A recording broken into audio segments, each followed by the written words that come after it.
If you see me blow my nose today, no, you didn't.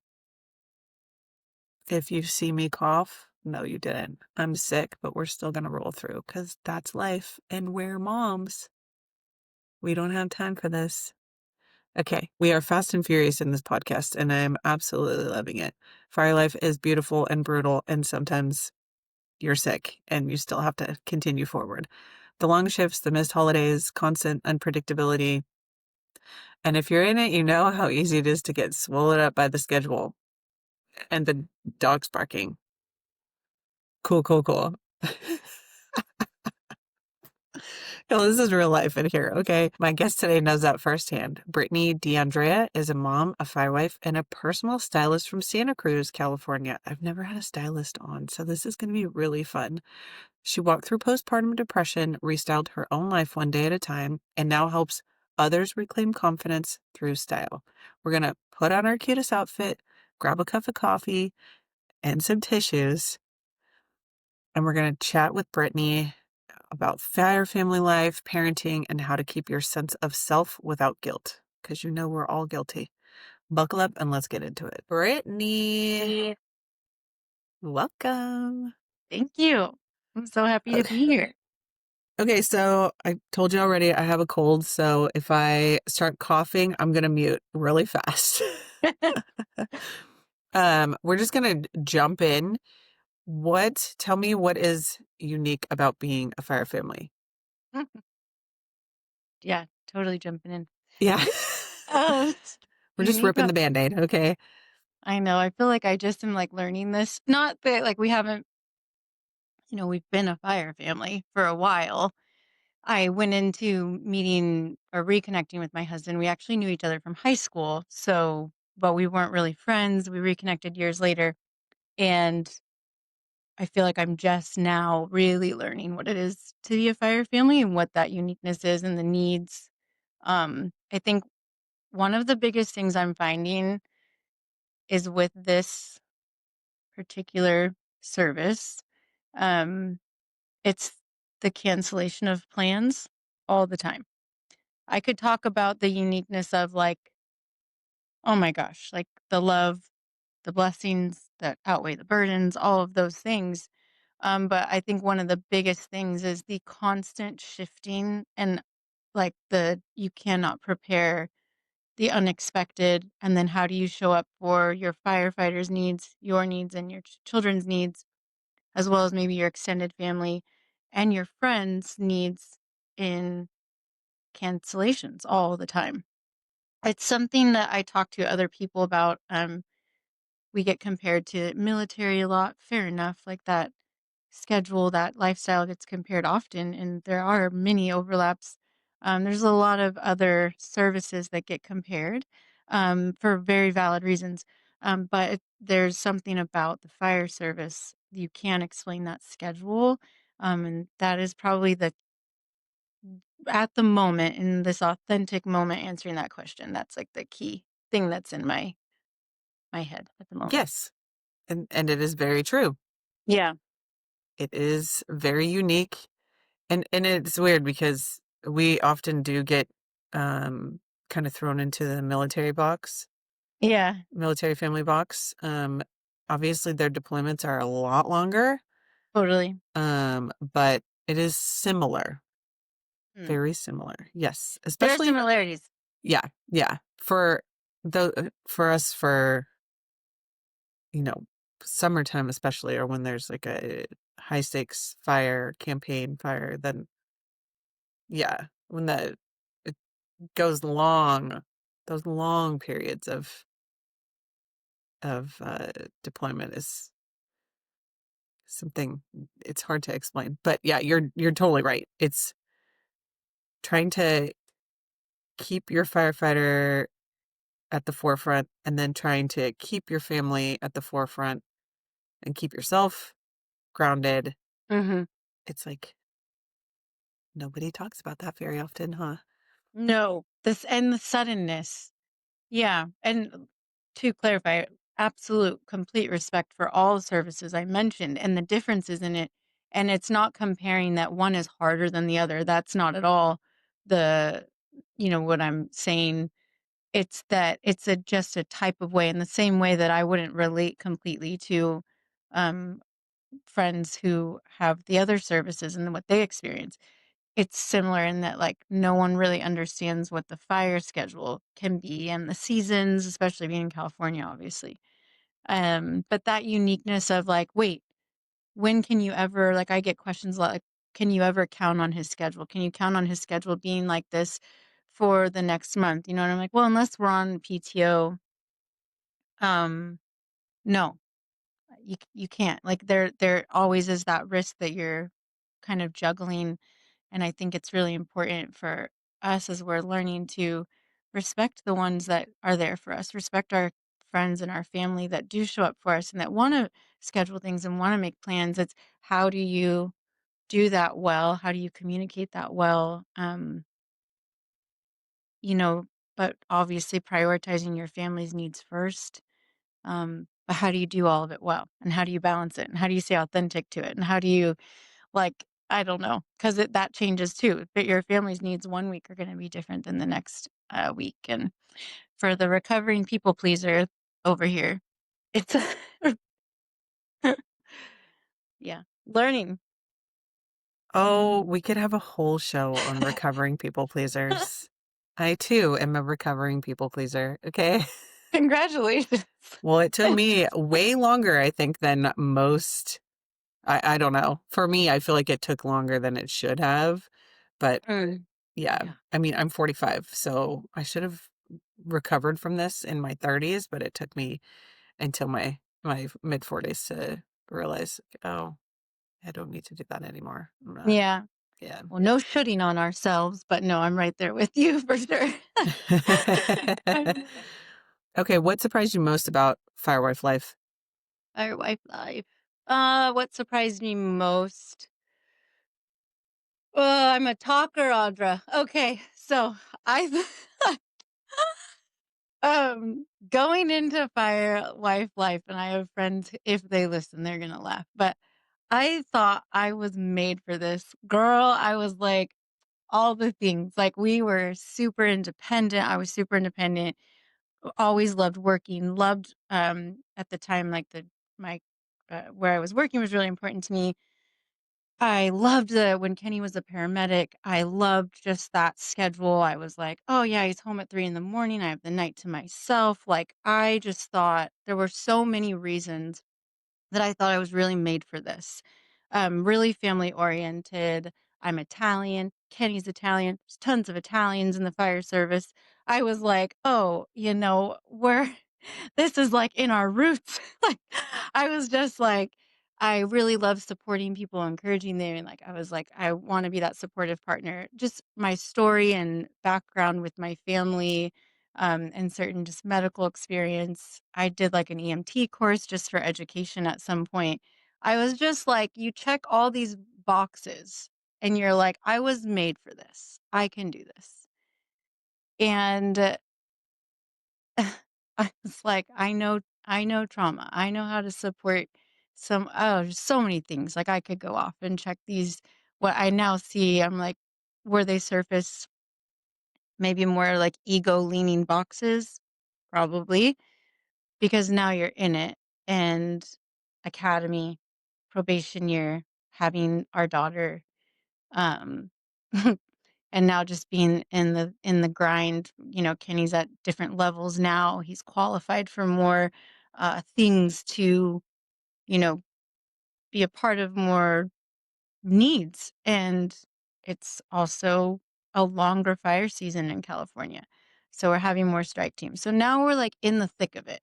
And what surprised me most is how hard of a time I have had in it these last 2 years. Um, really, how hard it really is and how much it does actually consume your life. That was really shocking. Yeah, yeah. Yeah. No, it It is is. completely. When you think you go into it thinking, I've got this. It can't be that hard, right? Yeah. It's not going to be that bad." And then when you're in it, for some of us, we're like, "What is happening?" Is So I had this like normal? all this stuff. I'm like all this paperwork in my back pocket being like, "Oh yeah, this is why I'm going to be like the best fire wife," and like checking all the boxes. And then like the other pocket was like, "Oh, but you forgot about your anxiety and you forgot about, some maybe like, griefy things that are going to be triggered, or you forgot about depression, or you forgot about all the other parts." And then it's like, "Oh, and you didn't know any of this." And having to manage all of that while supporting your partner, your spouse, who you don't even know what they're going through, and you can only see it from your perspective. So it's having to also be aware of their own experience in this. And now you add children, of course, and their experience.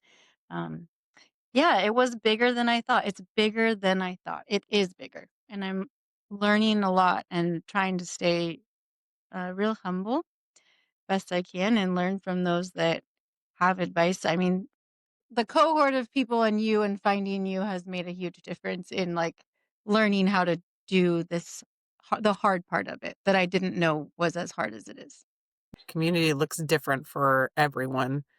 But if it can just be community online and that's all you can do right now, that's Hmm. all you can do. It is an incredible support system, even if it's not in person. It's just that connection that everybody is looking for.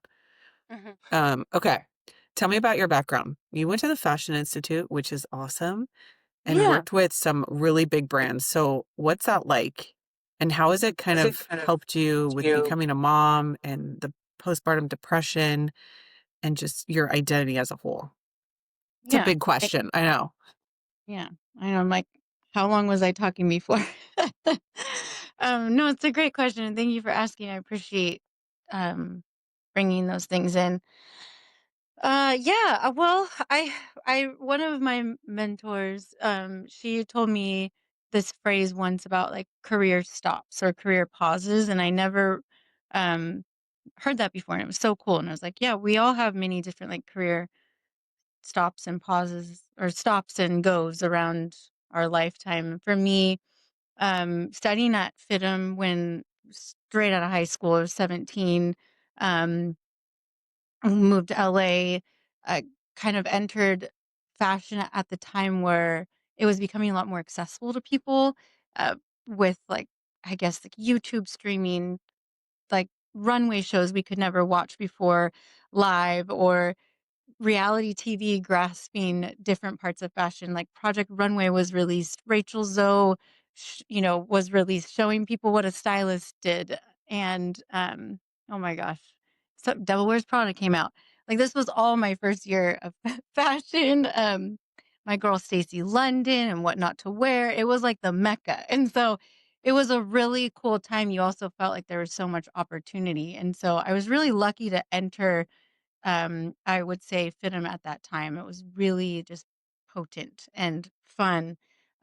But then it came with a lot of challenges too. And it was a tough industry. And for me, um, maybe I didn't do it in the way that I thought I would. The grandiose like designer, celebrity styling, or those things didn't pan out for a lot of personal reasons with a lot of things my family was going through back home. So what I what I looked at once to be something that I always would regret, or something that I never got to see through, has now turned into exactly what was meant to be, and I'm so grateful for that. Moving closer to home, kind of taking different pauses, working with other, working in the industry in other ways that I didn't expect. I loved working with at Anthropologie, loved working at Nordstrom, and then I just got to work with some other designers that were more focused on sustainability in fashion. Amy Cashel was like such a shapeshifter for me, and yeah, like Synergy Clothing, Will and Ivy. There was so many cool experiences I had. Um, and gosh, how it all turns into where I am now. I think one thing that was always there for me in fashion was this deep desire to help people, especially with what we went through as a family. I couldn't, I don't think you have to blend your passion or your values into your career always. Like, that's not always the reality. For me, I tend to have that battle though a lot. And at the time, that battle was coming up all the time. So it was like, okay, can I actually meet this maybe like life's mission? Can I meet my life's mission in this industry or in this way or with the opportunities I had? And so I did take a big turn and worked in a nonprofit space for a good chunk of time that really changed my life. And that was Jacob's Heart Children's Cancer Support Services. I was always connected to fashion. I was always styling, doing photo shoots, other things, but I really dove into this nonprofit, and um, it was a beautiful career turn. And then I um, had my daughter, and I could not go back to the job. Um, Kenny was in his probation year, and we didn't have consistent child care with family or support, and it was a hard turn, but it was a I never also thought I could stay home. I didn't think that we would have the availability to do that or the ability to do that financially. I didn't think it was possible, but we made the changes we needed to, and it wasn't necessarily that it was possible, it was necessary. And of course, I would never go back to even remember the time that we talked and for me to accept that I can stay home with her. Wow. I'm really lucky. Whilst, yes, going through postpartum depression, him being in probation, when you are going through that, they are in probation, you are alone. You're alone already. You feel very isolated when you have a child, and I know a lot of us get that. And then to be going through that with a firefighter and then in probation, it was deep. It was a deep, deep, deep time. Um, One I didn't expect also to be as hard as it was. And through all of that, fast forward after probation, um, and just also wanting to really find myself again, um, I started to really go back to foundational parts of me. I started to like we start to grab at everything, but we don't have time for all of it. We start to try to like reform our identity, and so we're grabbing at everything that we think identifies us because we're so desperate to feel that way and to feel that glimmer of hope or the breakthrough in the clouds when you're going through, postpartum. And so I think for me, it was trying to grab at all these things and then I'm just spinning. And I just remember this breakthrough of go back to the roots, go back to the core foundations of who you are and hold on to those pieces and feed into those pieces. Even if you can only do it once a week, you have a glimmer where, he's home and you have a minute, go feed a part of you and maybe pick in my like metaphorical mind, it was like pick four pillars that really have always been the core of who you are because that'll hold your foundation up. Pick those four pillars and one of those was fashion, style. It brought me joy. It brought me like just freedom. And that creative outlet, obviously. But what it was starting to form in me was could this be like the glimmer of how to help people at the same time? And like the wheels started turning and we're like a year and a half in, I was starting to play with ideas and just kind of like formulate, I don't know, like putting this little seed into the ground. And I never thought I'd be where I am now in this business being what it is of styling for with a focus on postpartum and parenthood and people going through life change. I want it to be very inclusive of life change. Anyone at any age, any gender, anyone can be going through it. I want that to be a part of it because I do believe style can be a tool that helps you feel more like yourself rather than takes from you. And that was basically my comeback moment. And then it was that, hey, babe, can I do this? Can I take this risk on myself and our family in this way with your job being what it is? And trusting that, wow, I could actually take this risk and take this jump and accept that Kenny has got us. And that I am still in shock. So that's the story. No, this is amazing because this, like, your intro, I said, I've never had a stylist, I've never talked to a stylist before. And to hear kind of your why is so incredible because, I mean, we've had, I've had the full spectrum where I've talked to so many people, but style is so important. And like you said, it's self-expression and the confidence that it gives someone can be life-changing. And especially for postpartum women who are struggling, it can be that spark that re-energizes you just to get out of the sweatpants. And I love my sweatpants, don't get me wrong, Yes. but just to give them a little bit of that confidence back, right? And maybe a little bit of that femininity and Mm. just all of that is really, really awesome. I think Thank it you. is so cool what you're doing. Um, what do you think? How can women in like Fire Family Life specifically use their style for a tool of joy? Mm. Um, does your style give you joy? I'm curious. I just want to know. I mean, most days Most days. I'm like in the perimenopause, menopausal phase. So sometimes it gives me joy and sometimes I want to throw my jeans into a burning fire. Like it just Oh. depends on the day, right? Like I But told you, I changed all like a bunch of times this morning. exactly, right?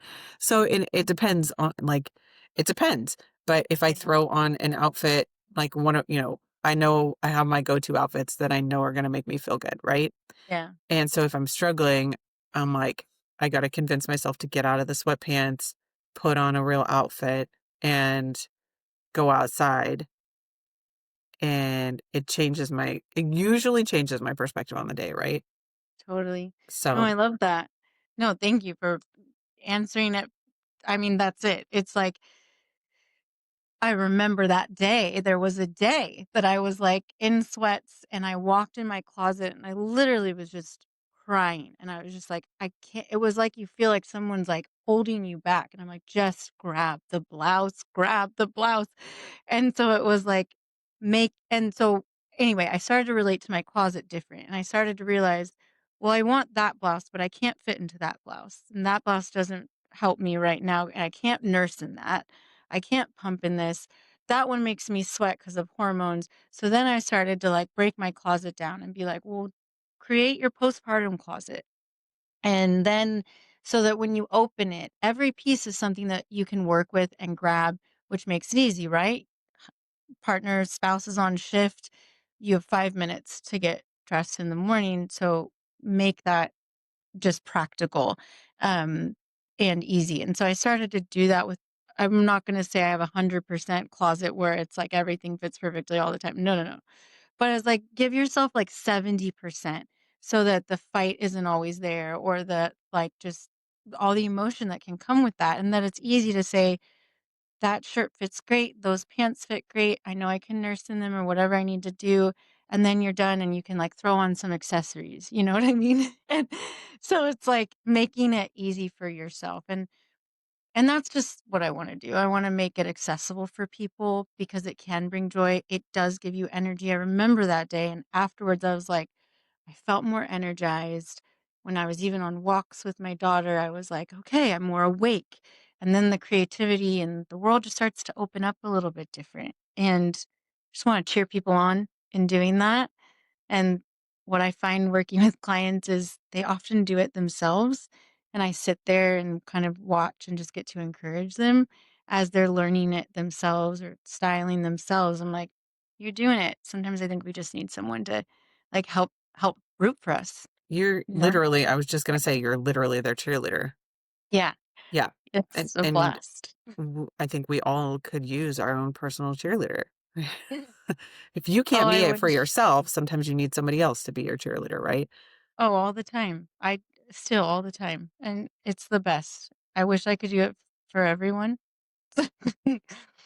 Yeah, Yeah. and it's not like you don't have to spend $1,000 going to, some Instagrammable fashion icon. It's about putting on something that reminds you of who you are and gives you that confidence to be your true self, right? Mhm. Yeah. Yeah. Yeah, for sure. And making it accessible and easy for your lifestyle, whether that's, fire service life, because it is a type of life. Indeed. So yeah, it's making it attainable for you. And that was an intimidating part. You see Instagram and you're constantly comparing. You're like, I'm a stylist, but you know, I'm not going to fashion shows and doing all the things. It's like, I like to call myself a home stylist. So, but But yeah. that's the real kind. I mean, most of us are not going to fashion shows and not walking the Exactly. runway. So, yeah, Exactly. we need the And home I'm like, stylist. wear that t-shirt, wear those jeans, make it a t-shirt that makes you feel good and fits the way you want and the jeans that make you feel good. So, Okay, what's your yeah. favorite current going out outfit?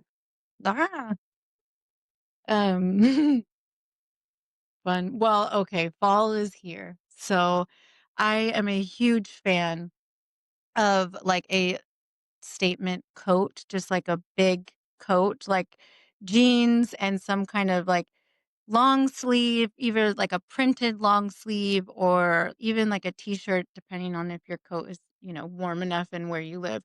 But like I love a long bougie coat and casual underneath and a lot of jewelry, like, give me the gold, give me like a statement sneaker, like a pop sneaker or a boot. But I think that's like my go-to since it's fall, which is my favorite. That's basically my wardrobe for fall. It's like Yes. jeans, top, boots, big jacket. It's my Big life. jacket. My Little favorite. bit jewels. Yeah. Yeah. Okay. What's one mindset shift you want every woman listening to take away about self-image and identity? That one's gonna make me cry. Oh. Um, I think that oh man. Okay, so my body has changed a lot, and I know our bodies change, whether it's motherhood that does it, age that does it, hormones, and whatever direction your body's changing. It can go either way, but the body changes. I think it's get curious in this new body about maybe styles you wouldn't have tried in your old body. Is that I know for me, my style has evolved a lot because I'm dressing a new body. And so I'm trying new styles. And now I'm like, oh, wow, I can do this or I can wear that. Or, well, if I can't wear that, then how about I try this? And so I think it's just that allowing your style to evolve with you, rather it be about your body. Make it about your clothes. Change your clothes. Shift your style so that your style can celebrate your body because every body is worth celebrating at every phase that it's in. So I would say that's my I love that. and my nugget. And shift your mindset too, right? So it's not Shift about your your body, mindset. it's about the clothes, right? Yeah. Hmm. Yes. Which there are a lot of stylists I admire that really, profess that too. So it I'm hopeful. We're out there. We got you. All body types. All body types, baby. I love that. Yeah. Okay, let's switch back to parenting for a moment. What's been the biggest challenge for you being a firewife and having a career and balancing being a mom? Yes, thank you. It's the priorities. It's the you want to make sure you're there. You feel like you have to be this the one who's 100% there. You cannot break. I think that this last or we've had two strike teams this season already. It was the first one and it was a 3-weeker. That one really made me really look at what it means to be the rock for my daughter and that like you don't have an option. So what do you do to make sure that you're protecting like your camp the best you can? Um, and I think that that's really challenging. It's realizing that you have to protect her. You have to do this. You have to show up. So what do you need? So it's canceling what you need to. It's like, oh my gosh, like lists after list after list. I think that that has been the hardest is knowing that like you have no choice but to like hold it together. And therefore, what do you need to do that? I'm lucky. We have an amazing friend circle and families. I mean, the aunties are aunting and, my yeah, I love the yeah, aunties are auntying. I mean, we need a lot of aunties and uncles and grandparents and we friend do, the aunties and nonas. uncles. Mhm. Yeah, Mhm. yeah. Oh boy, I know it's rough. Is that real? Like, you feel like you have to be even though with the aunties and the nona and, you feel like you still have to be the rock? You have to Oh be yeah. 100%? Oh yeah. Yeah. Yeah, Because you're the mom, right? And we yeah. have been trained by society that we have to do all the things, right? Even if we're slowly trying to break those down and ask for help and be comfortable with, the village helping, still at the end of the day, the village leaves, you're left with your child and your spouse not being there. You Yes. still feel like all the responsibilities are still sitting right here. I don't think that's ever gonna go away. I mean, my youngest is 16 and our oldest is my stepdaughter's 32, and I still feel like it's all still here for me, and I don't think that'll ever go away. Yeah.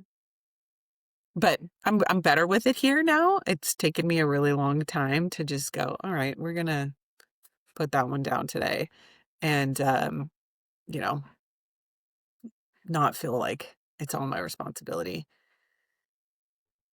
I don't know. We carry on. We do. We have to We carry on. carry and we carry on, and yeah, I We're love what you said, carrying that it. it's knowing what to take off, though, that you're carrying when you can, because you are gonna have to keep carrying on. So, Yeah, yeah. you can't. It's funny, we have been talking about, the weighted vests and how it's this big exercise trend right now, right? Especially with the menopausal, women, and I'm like, "I don't need a weighted vest. I have, like, years of weight Yeah. from carrying my family. What are you talking about?" Like, okay, and all those years when they were little and I was wearing their actual backpack, no, I'm not getting a weighted vest. I'm sorry. I'm not gonna say never, but I've got enough weight on my shoulders. I'm good. Okay. That's a really great perspective. Yeah, I haven't heard that one. Okay, last question. I So, ask yeah. everyone this, Mhm. and I don't want you to think too hard about it, but everybody jokes and says, "Really?" Okay. What legacy do you hope to leave your family, for you, your husband, your kids, your life? What is the legacy that you want to leave? We're done, right? I'm just kidding. No, just kidding. I was like, no, you have to answer that. Oh, it's so beautiful and so deep, but I'm not gonna overthink it, you're right. I think the legacy I'd like to leave is resiliency. Absolutely. Um, I want resiliency and tools. I'm big on, leaving tools for the next generation, for my child, and that's sometimes hard because you didn't have the tools necessarily, or you didn't learn them, so you're kind of like makeshifting these tools for the toolbox that you're like, wait, what is this supposed to look like? So I think for me, it's resiliency and tools and kindness. Um, yeah, Those are great. No, that's the tools is so important. I think, yeah, especially for this generation, there are so many of us, I think, struggling with the fact that we didn't have these tools when we were growing up. hmm, And I'm a front loader. I need all of the information. Like, give me as much as I can, and so I can process it and figure it out, right? So yes, and now it's like I got to front load all this information for the kids, for to make sure they have it and they have it in their toolbox, um, so that they don't have to kind of deal with it the way we are currently, right? Because the hope is that they have it figured out a little bit earlier maybe, and they don't struggle as much because I feel like this generation really struggled with the people pleasing, like we were talking about, Mm. and with carrying all the responsibility and how we don't have to do that and that it is okay to be vulnerable and ask for help. Yeah, That that that's a toolbox I did not have when I was growing up or didn't totally. even know that I needed, right? So I Yeah. love that. I think that's so beautiful. Give everyone the tools. Give them all tools. I mean, that's literally why we're on this podcast right now, is to give people more tools about just easy things that you can do to help yourself. You have. It like finding your like not to just be like I'm not over dramatizing. Like finding your Instagram was a complete like life shift for me. Like 100% because of the tools. Even in a simple post that I would be like, "Oh my gosh, like I've never seen someone just say it back that clearly and Mhm. reflect it."